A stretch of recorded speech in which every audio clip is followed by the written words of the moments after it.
Iran ही एक महान भूमी आहे आणि इराणी लोक कधी वाकले नाहीत. हो. आपण त्यांना फक्त चहा आणि ब्रून मस्का खाण्यापुरते ओळखतो, पण इराणने जगाला ज्या दिल्या आहेत महान गोष्टी, त्याचा आत्ता सुद्धा प्रत्यय तुला देत असेल. परत एकदा मी नीट समजावून सांगतो की 94% लोक इराणमधले हे सुशिक्षित आहेत आणि त्यातले 60% तर मॅथमॅटिशियन आहेत.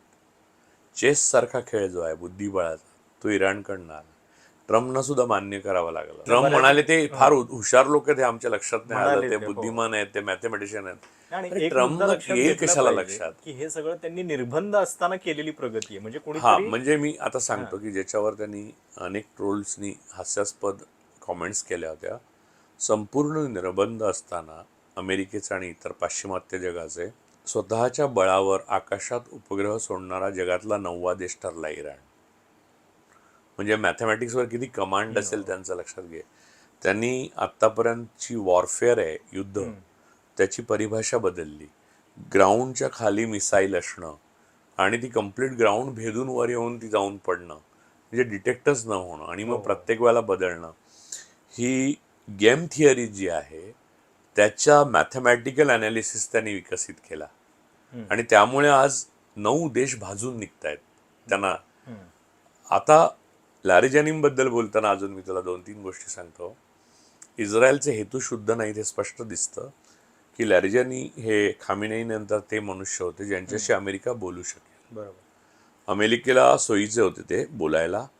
एक तर बुद्धिमत्ता होती.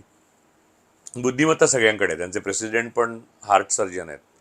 म्हणजे इराणमध्ये नवीन जे झालेत ते पण त्याच्यात बरेच डॉक्टरेट मिळवलेले किंवा डॉक्टर असलेले आहेत. त्यांच्या सर्वोच्च नेतृत्वामध्ये ज्यांना नेत्यानेहू सारखा आडमुठा आणि दुष्ट आणि बिंडोक मनुष्य मारू इच्छितो, ती मानवी बुद्धिमत्तेची संपत्ती आहे खरं तर. सगळे आयदर डॉक्टरेट आहेत, डॉक्टर, आणि सगळ्या 60% महिला डॉक्टरेट आहेत. युनिव्हर्सिटीज इराणमधल्या या अत्यंत आधुनिक युनिव्हर्सिटीज आहेत. 3 माणसामागे एक गाडी आहे, प्रत्येक माणसाला राहायला घर आहे आणि 94% साक्षर आहे देश.